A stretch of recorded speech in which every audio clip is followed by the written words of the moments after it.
요한계시록 12장 1절로부터 17절까지 말씀을 교독하겠습니다. 먼저 읽을 때에 제가 조금 설명을 하고 좀 끊어서 읽도록 하겠습니다. 먼저 1절로부터 6절까지 읽는데 한 여인이 나옵니다. 한 여인이 나오는데 그 여인은 누구냐면 교회를 이야기합니다. 교회를 이야기하고, 그리고 붉은 용이 나오는데 그 용은 마귀를 나타냅니다. 자, 그러면 한번 교독하도록 하겠습니다. 1절부터 먼저 6절까지. 하늘에 큰 이적이 보이니 해를 옷 입은 한 여자가 있는데 그 발 아래에는 달이 있고 그 머리에는 12별의 관을 썼더라.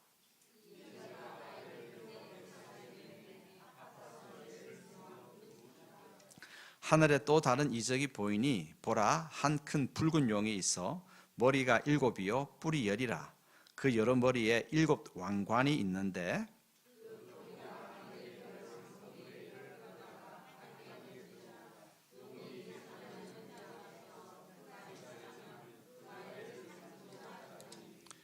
여자가 아들을 낳으니 이는 장차 철장으로 만국을 다스릴 남자라. 그 아이를 하나님 앞과 그 보좌 앞으로 올려가더라.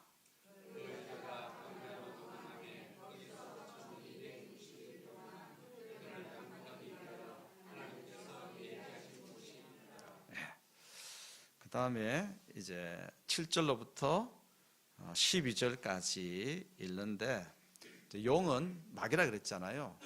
마귀가 하늘에서 그리스도와 싸웁니다. 그리스도와 싸우지만 피하고 땅에 떨어집니다.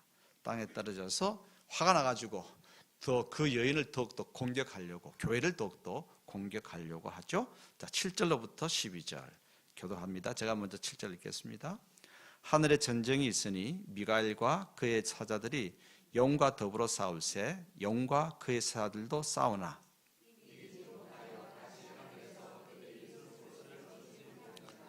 큰 용이 내쫓기니 옛뱀 곧 마귀라고도 하고 사탄이라고도 하며 온 천하를 꿰는 자라. 그가 땅으로 내쫓기니 그의 사자들도 그와 함께 내쫓기니라.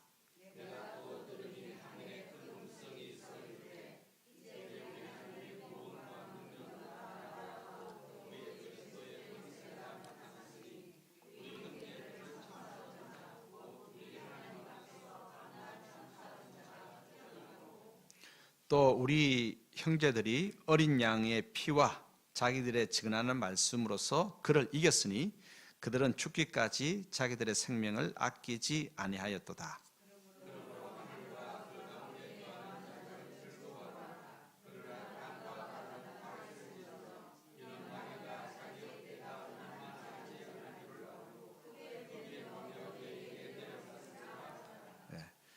땅으로 내쫓긴 용이 이 교회를, 여자를 박해하고 삼키려고 애를 쓰지만, 그래서 물을 막 토해가지고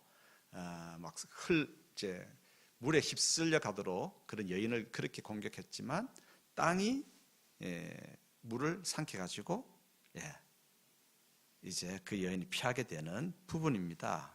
13절로부터 17절 또 교독하겠습니다. 용이 자기가 땅으로 내쫓긴 것을 보고 남자를 낳은 여자를 박해하는지라.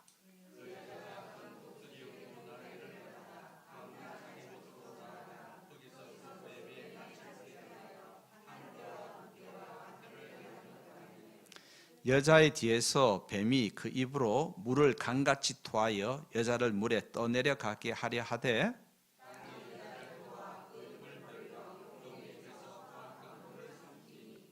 용이 여자에게 분노하여 돌아가서 그 여자의 남은 자손 곧 하나님의 계명을 지키며 예수의 증거를 가진 자들과 더불어 싸우려고 바다 모래 위에 서 있더라. 아멘. 요한계시록 이제 오늘 12장 읽었고 12장, 13장, 14장은요 세 가지 재앙이 있죠. 일곱씩 진행되는 세 재앙. 첫 번째 뭐갑니까? 인의 재앙. 두 번째가 뭐죠? 나팔재앙. 그리고 세 번째가 뭐죠? 대접재앙, 접시재앙 있잖아요. 예. 그래서 이 일곱씩 진행되는 이 세 재앙과 재앙 사이에는 항상 환상이 나오게 됩니다. 그래서 오늘 12장 읽었는데 12장, 13장, 14장에 나오는 것은 이제 나팔 재앙과 대접 재앙 사이에 있는 막간 사이에 있는 환상이다 보면 되겠습니다. 그래서 이 환상은 하늘과 땅에서 일어나는 영적 전쟁을 기록하고 있는데 사탄은 어떻게든 그리스도가 태어나지 못하도록 해야 돼. 그리스도가 태어나면 어떻게 되겠습니까? 구원의 역사가 일어나니까 어떻게든 이 여인이 해산 못하도록, 아이를 출산하지 못하도록 방해하려고, 나오면 삼키려고 막 하죠. 삼키려고 그렇게 하지만 하늘 전쟁에서도 마귀는 피하고 땅으로 쫓겨났는데 땅에서도 피하게 되는 그러한 기록을 담고 있습니다. 자, 그러면 먼저 1절로부터 6절까지 해산하는 여자와 아이를 삼키려는 붉은 용에 대해서 한번 살펴보겠습니다. 그래서 먼저 답을 이야기해드리니까 읽어가는 게 좀 편하죠, 그죠? 여인이 아이를 낳으려고 합니다. 그 아이가 누구겠습니까? 예수 그리스도인가요? 그 예수 그리스도. 여기 보면은 5절 한번 읽어보죠. 5절. 여자가 아들을 낳으니 이는 장차 철장으로 만국을 다스릴 남자라. 그 아이를 하나님 앞과 그 보좌 앞으로 올려가더라. 교회가, 여인이. 그래서 교회가 아이를 낳으려고 하는데 이 아이는 그건 예수 그리스도고, 마귀는 어떻게든 예수 그리스도를 삼키려고 막 그렇게 하죠.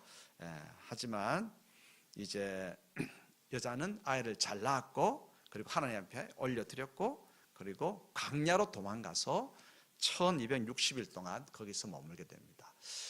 지난번에도 이야기했지만 3년 반, 한때 두때 반때 1260일, 이게 딱 떨어지는 숫자긴 합니다만 세계가 다 동일한 숫자긴 한데 이게 딱 1260일이 아니고 오랜 기간이다라고 하는 거죠. 오랜 기간 동안 1260일 동안 이 여자가 용이 자꾸 삼키려고 하고 공격하니까 광야로 가서 오랜 기간 뭐 하겠느냐, 광야에서 나름의 고난의 기간을 가지게 된다라고 하는 겁니다. 자, 여기서 이제 우리가 살펴볼 것은 마귀는요, 하늘의 별 3분의 1을 그 용 꼬리를 가지고 3분의 1, 별들의 3분의 1을 떨어뜨릴 정도로 꼬리에 권세가 있어요. 힘이 있어요. 그래서 한번 4절 한번 읽어볼까요? 그 꼬리가, 4절 같이 읽겠습니다. 그 꼬리가 하늘의 별 3분의 1을 끌어다가 땅에 던지더라.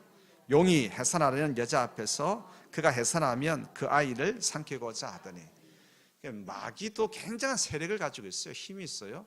그 꼬리로 하늘의 별들 3분의 1을 막 집어 던지니까, 그래서 이 힘 있는 용이 여인이 아이를 낳으면 집어 삼키려고 하고 있죠. 하지만 그러나 하나님께서는 이 아이를 통해서 뭘 이루십니까? 구원의 역사를 이루시잖아요. 그래서 하나님께서 이 아이를 통해서 구원 역사를 이루어 가시는 하나님의 구원 계획을 그 무엇도 막을 수가 없어요. 꼬리에 권세를 가지고 하늘의 별 3분의 1을 집어 던질 수 있는 세력을 가진 용이라 할지라도 세상을 그 아이를 통해서 구원하시려고 하는 하나님의 구원 계획을 막을 수 없는 거죠. 우리가 한 달 전이었습니다. 무슨 노래 불렀습니까? 기쁘다 구주 오셨네, 만 백성 맞으라. 왜 같이 안 부르십니까? 같이 불러주셔야 되지. 다 함께 불렀잖아요. 기쁘다 구주 오셨네. 그렇습니다. 구주께서 오셨습니다.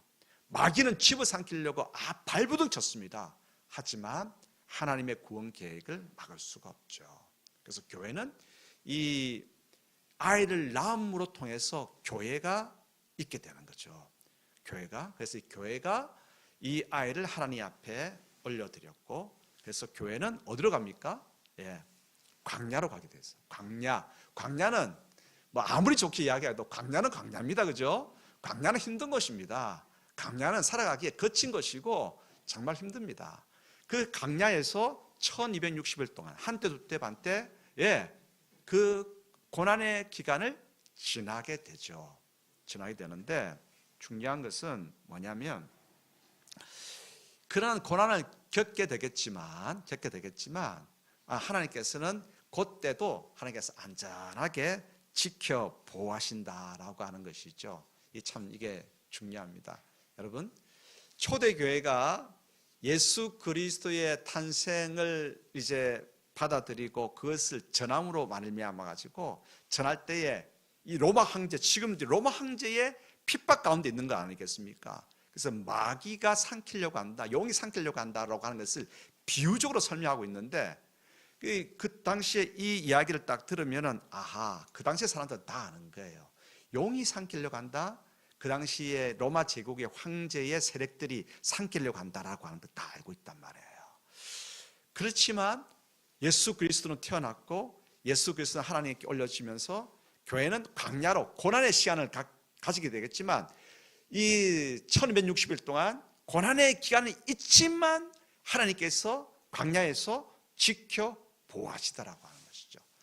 참 그 아이러니컬한 게 뭐냐면 여러분, 교회는 순교의 피 가운데서 자랍니다. 고난 가운데서 강해집니다. 이 참 제가 여러분들 가만히 있는 여러분들 쑥 밀려 하면 여러분들 넘어지겠습니까? 정순희 집사님, 내가 집사님 밀려고 하면 집사님 어떻게 하시겠습니까? 그렇죠. 반대로 목사님 말아요 이렇게 밀겠죠. 안 그렇겠습니까? 그냥 넘어지는 사람 누가 있습니까? 반드시 자기도 모르는 사이에 몸이 넘어지려고 하는 것에 몸이 반응을 해가지고 안 넘어지려고 이제 이게 막 온몸이 이제 지탱을 하지 않겠습니까? 지탱하면서 막 힘을 쓰면서 오히려 반작용이 일어나겠죠. 배를 항구에 묶어뒀습니다. 조그만 배입니다. 그냥 노져가는 그런 조그만 배입니다. 근데 이 배를 띄우려고 하면 어떻게 하면 됩니까? 힘을 어디다 써야 되겠습니까? 바다 쪽으로 가야 되는데 노를 가지고 힘을 어디다 주냐면 항구의 그 블록에다가 힘을 줍니다. 왜 그렇습니까?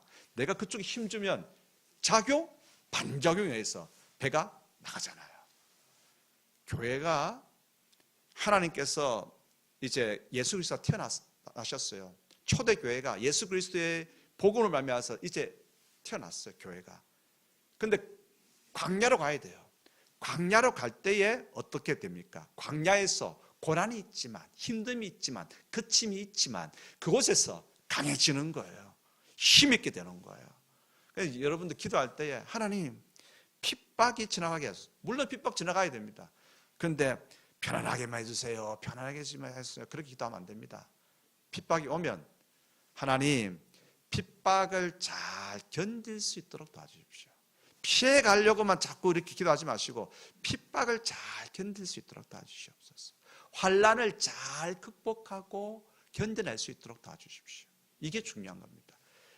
견딤, 통과 이게 없이는 교회는 강건해지지 않습니다. 신앙은 강건해지지 않습니다. 겨울에 거친 그 풍파를 거치고 난 다음에 나무는 어떻게 합니까? 한 나이대 하나가 더 생기고 굵어지고 뿌리는 더 깊이 내리고 올라가죠. 태풍 만난 나무가 뿌리 더 깊이 내립니다. 안 뽑히려고. 네. 하나님의 신비가 있습니다. 그러므로 하나님께서는 용은 어떻게든 여인이 낳으려는 아들을 집어삼키기 위해서 입 벌리고 있었지만 그렇게 하지 못했습니다. 그렇게 하지 못했고 하나님께서는 교회를 보호하시는 것이죠. 아이는 하나님께로 이제 올려지고 교회를 강야로 갔지만 하나님께서 끝까지 보호하시는 것입니다. 오늘날에도 이것을 한번 접목해 보십시다. 그때 로마 제국의 핍박 가운데서 주어진 이 이야기가 오늘 우리하고 무슨 상관이냐라고 하지만 동일하게 가져올 수가 정의해 볼 수 있습니다. 사단은 오늘도 나 개인의 심령이 예수 그리스도를 낳는 것, 여러분 예수 그리스도를 낳는, 다시 이야기하면 예수 그리스도를 깊이 만나는, 예수 그리스도를 깊이 만나는 것을 방해하려고 누가 합니까? 마귀가 입 벌리고 공격하려고 하죠.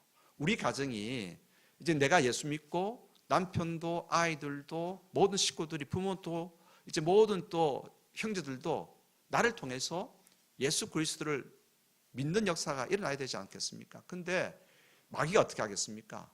집어삼키려고 하는 거예요. 내가 만난 예수 그리스도를 어떻게든 더 이상 확산되지 못하도록 집어삼키려고 하는 거예요. 내 속에 있는 예수 그리스도를 집어삼키려고 하는 거예요.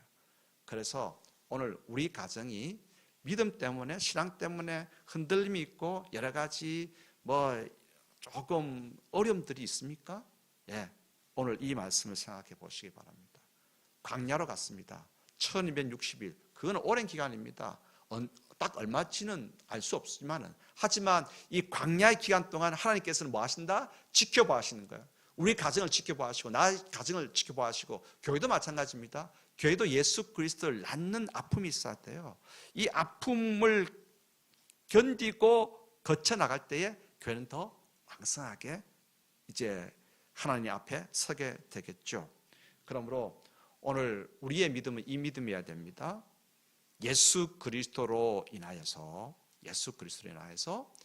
핍박이 있겠지만, 광야의 거침은 있겠지만 하나님께서 지켜보아하시는 가운데서 더욱더 든든하게 서게 된다라고 하는 것이 우리의 믿음이어야 됩니다. 자, 그러므로 우리 개인적으로 지금 여러 가지 어려움과 공격 가운데 있습니까? 영적 공격 가운데 있습니까? 가정이 그러합니까? 교회가 그러합니까? 이 나라가 그러합니까? 그렇다고 한다면 우리가 어떻게 해야 되죠? 예. 우리의 가져야 될 믿음은 뭡니까? 그래, 예수 그리스도로 여인이 아이를 낳는 해산의 고통 잘 감당하자. 광야로 갔지만 하나님께서 지켜보아하지 않는가? 끝까지 예수 그리스도를 믿고 아이를 낳는 그 수고를 견딜 때에, 감내할 때에 더욱더 든든하게 서게 된다라고 하는 이 믿음 가지고 나갈 수 있게 되기를 바랍니다. 이제 7절로부터 17절까지 보면 이제 아이가 어디로 올라갔습니까? 하늘로 올라갔단 말이죠. 하늘 올라가니까 이제 마귀가 직접 그 예수 그리스도와 더불어 싸우려고 하는 거죠. 마귀가 싸우려고 하는데 싸움이 됩니까? 하나님의 성자 예수 그리스도와 그를 또 따르는 천사들이 있는데 싸움에서 질 수밖에 없죠. 7절 보겠습니다. 7절. 하늘에 전쟁이 있으니 미가엘과 그의 사자들이 용과 더불어 싸울세 용과 그의 사자들도 싸우나 8절. 이기지 못하여 다시 하늘에서 그들이 있을 곳을 얻지 못한지라. 그래서 예수 그리스도와 또 미가엘은 여러분 다 아는 것처럼, 가브리엘은 귀한 소식을 전하는 천사장이 가브리엘이고, 미가엘은 하나님의 군대, 하늘 군대의 대장이 미가엘 천사란 말이죠. 그래서 미가엘과 예수 그리스도와 마귀와 마귀의 졸개들이 싸워보지만 이미 그 하늘 전쟁은 게임이 끝나는 거죠. 어떻게 예수 그리스도를 이길 수 있습니까? 내어 쫓기는 거예요. 땅으로 내어 쫓기는 거예요. 그러니까 져서 땅에 내어 쫓기니까 씩씩거릴 거 아닙니까? 졌으니까 씩씩거리면서 더 어떻게 하겠습니까? 여인을 더 공격하려고 하는 거예요. 더 공격을 막 하려고 하는 것이죠. 그래서 한번 13절 다시 한번 읽겠습니다. 13절. 용이 자기가 땅으로 내쫓긴 것을 보고 남자를 낳은 여자를 박해하는지라. 하늘에서 졌잖아요. 또 아이를 낳으려고 할 때 아이를 삼키려고 했는데 그것도 못하고, 그러니까 막 씩씩거리면서 뭐 하는 거죠? 교회를 더욱더 핍박하는 거예요. 그러므로 여러분 기억하십시다. 교회가 진짜 복음을 붙들고 복음을 전하고 복음에 힘쓸 때에 마귀는 씩씩거리면서 더 달려들었어요. 졌으니까 하늘에서 치고, 그러니까 땅에 있는 이 여인을, 교회를 더 핍박하는 거예요. 그러므로 우리가 이 교회를 핍박할 때 그때 아유 힘들어 할 게 아니라 예수 그리스도의 승리가 있기 때문에 마귀는 뭐를, 지상의 교회를 공격한다라고 생각해야 돼요. 그러면서 더 힘을 내야 되겠죠. 내야 됩니다. 자, 그래서 이 용이 어떻게든 이제 교회를 더 이상 아들을 낳은 이 여인이 더 이상 이제 활동하지 못하도록 물을 막 확 뱉어가지고 휩쓸려 가도록 하는데, 땅이, 하나님께서 땅에 명해가지고 땅이 입을 쫙 벌리게 하니까 홍수가 나지만 홍수가 땅이 입을 쭉 벌리니까 다 삼켜지는 것이죠. 예. 그래서 교회가 안전하게, 그래서 광야로 가서 안전하게 지켜보아하게 됩니다. 다시 한번 그 부분을 읽어볼까요? 자, 14절부터 16절까지 읽겠습니다. 같이. 그 여자가 큰 독수리의 두 날개를 받아 광야 자기 곳으로 날아가 거기서 그 뱀의 낯을 피하여 한 떼와 두 떼와 반 떼를 양육받으며 여자의 뒤에서 뱀이 그 입으로 물을 강같이 토하여 여자를 물에 떠내려 가게 하려 하되 땅이 여자를 도와 그 입을 벌려 용의 입에서 토한 강물을 삼키니. 예. 그래서 마귀는 어떻게든 교회를 흔들어 놓으려고 합니다. 삼키려고 하고 성도를 삼키려고 하고 성도의 가정을 풍지박산으로 내려고 하는데, 기억하십시다. 오늘 이겨내야 돼요. 자, 옆에 있는 분들하고 이렇게 이야기합시다. 이겨냅시다. 아이고, 다시 하겠습니다. 그래가지고 이겨낼 수 있겠습니까? 일단은 뭐예요? 목소리가 커야 돼요. 이겨냅시다. 네, 그렇죠. 이겨냅시다. 네? 이겨내야 되죠. 네. 여러분, 하나님께서 보호하십니다.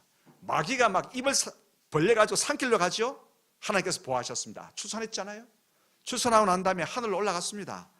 그리고 이제 계속해서 교회를 핍박하려고 막 물을 토하지만 하나님께서 땅을 벌리게 하십니다. 기억하십시오. 하나님은 누구십니까? 우리를 도우시는 분이십니다. 도우시는 분이라서 마귀가 불을 내뱉으면 불을 막아주실 것이고, 물을 내뱉으면 물을 또 다 흡수해 버리실 것입니다. 하나님은 우리를 보호하시는 분이십니다. 그래서 시편은 뭐라고 이야기하고 있습니까? 낮의 해와 밤의 달이 너를 해치 못할 것이라고 이야기하지 않습니까? 힘내십시오. 어려움 있다고 아이고 이를 어떻게 뭐 어떻게 하긴 뭐 어떻게 해요. 하나님께서 보호하시는데, 우리 하나님이 죽지 않으셨습니다. 살아계세요. 그 하나님을 붙들고 그 하나님을 바라볼 때 그 하나님으로 말미암아서 하나님께서 막아주시고 보호해 주시니까 해함을 당하지 않습니다. 근데 참 이제 이겨내는 비결이 있어요. 그 비결이 뭐냐면 11절입니다. 11절 같이 한번 읽겠습니다. 또 우리 형제들이 어린 양의 피와 자기들이 증언하는 말씀으로서 그를 이겼으니 그들은 죽기까지 자기들의 생명을 아끼지 아니하였도다. 막 이 옛뱀이 용이 막 입 벌리고 삼키고 막 하려고 하지만 이제 이 여인은 어린 양의 피, 교회가 출산한 아이의 어린 양의 피와 그의 복음의 말씀으로 죽기까지 충성하여서 이겼다는 거죠. 여러분, 예수 그리스도의 생명이 죽음을 이깁니다. 예수 그리스도의 빛이 어둠을 물리칩니다. 그리고 예수 그리스도께서 우리 가운데 온전한 승리를 주십니다. 그래서 어린 양의 피에 생명이 있잖아요. 예수 그리스도의 복음의 말씀에 빛이 있잖아요. 능력이 있잖아요. 그래서 이 말씀과 피를 붙들고 견뎌내니까 광야에 큰 거침과 여러 가지 고통이 있지만 견뎌내니까 승리를 얻는 거예요. 예수 그리스도의 승리는 곧 누구의 승리라고요? 우리의 승리입니다. 교회의 승리고 여인의 승리예요. 그래서 마귀는 계속해서 교회를 막 핍박하려고 하지만 교회는 어떻게 합니까? 첫 아들을 낳았습니다. 누굽니까? 예수 그리스도를 낳았죠. 첫 아들을 낳고 그만 출산이 멈췄겠습니까? 천만에요. 예수 그리스도는 성경은 이야기합니다. 예수 그리스도는 우리의 맏형님이라는 거예요. 우리의 첫 모델로서 구원의 모델로서 딱 서고 난 다음에 교회는 이 여인은 계속해서 아이를 낳는 거예요. 자, 보십시다. 17절 같이 읽겠습니다. 용이 여자에게 분노하여 돌아가서 그 여자의 남은 자손 곧 하나님의 계명을 지키며 예수 그리스도의 증거를 가진 자들과 더불어 싸우려고 바다 모래 위에 서 있더라. 예수 그리스도를 낳은 여인은 계속해서 아들 낳는 거예요. 아이를 낳는 거죠. 이게 무슨 말입니까? 예수 그리스도의 십자가의 구원의 역사와 부활의 승리를 열심히 충성되게 전함으로 말미암아 가지고 교회는 어떻게 여인은 계속해서 아이를 쭉쭉쭉 낳게 되는 것이죠. 그렇습니다. 핍박이 있을수록 더욱더 우리는 예수 그리스도의 십자가의 보혈 의지하고 부활의 승리를 의지하고 십자가의 복음을 힘껏 전할 때에 아이가 계속해서 출산되어져요. 이걸 딱 그 당시의 사람들은 딱 읽으면서 할렐루야, 이 마지막 번 11절에서 할렐루야 부를 수밖에 없는 거예요. 용이 여자에게 분노하여 돌아가서 여자의 남은 자손, 할렐루야, 남은 자손. 지금 예루살렘뿐만 아니라 소아시아 그리고 로마까지, 로마에서 로마의 군사도를 타고 전 세계적으로 지금 복음이 전파되고 있으니까 할렐루야, 하나님의 역사가 이 여인이, 교회는 남은 자손들을 쭉쭉쭉 퍼뜨리게 되겠구나. 여러분 힘든 고난, 십자가를 붙든 까닭에 고난 받고 있고 어려움 당하고 있습니까? 여러분 까닭에 남은 자손들이 쭉 펼쳐지게 될 것입니다. 여러분들의 가정을 통해서 그렇습니다. 복음의 모판이 되게 될 것입니다. 문현중앙교회가 그렇습니다. 선교의 기지가 되게 될 것입니다. 이런 희망을 가지고 나아가야 되겠죠. 어려움이 있을수록 승리하는 비결 뭐다고요? 예수 그리스도의 십자가 보혈을 더욱더 자랑하고 부르고 찬양하고 부활의 승리는 곧 나의 승리라고 우리 마음속에 확신할 때에 승리할 수 있습니다. 제일 힘이 나는 찬양이 무슨 찬양이겠습니까? 십자가 보혈을 찬양해요. 아니, 피 흘려 죽으신 보혈이 무슨 힘이 납니까? 근데 이게 반전이죠. 죽음의 십자가에서 생명의 역동이 일어나고요. 보혈의 찬양을 부를 때에 교회는 강력해지는 거예요. 그런 의미에서 보혈의 찬양을 한번 불러야 되지 않겠습니까? 맞죠? 다시 하겠습니다. 불러야 되지 않겠습니까? 찬양하십시다.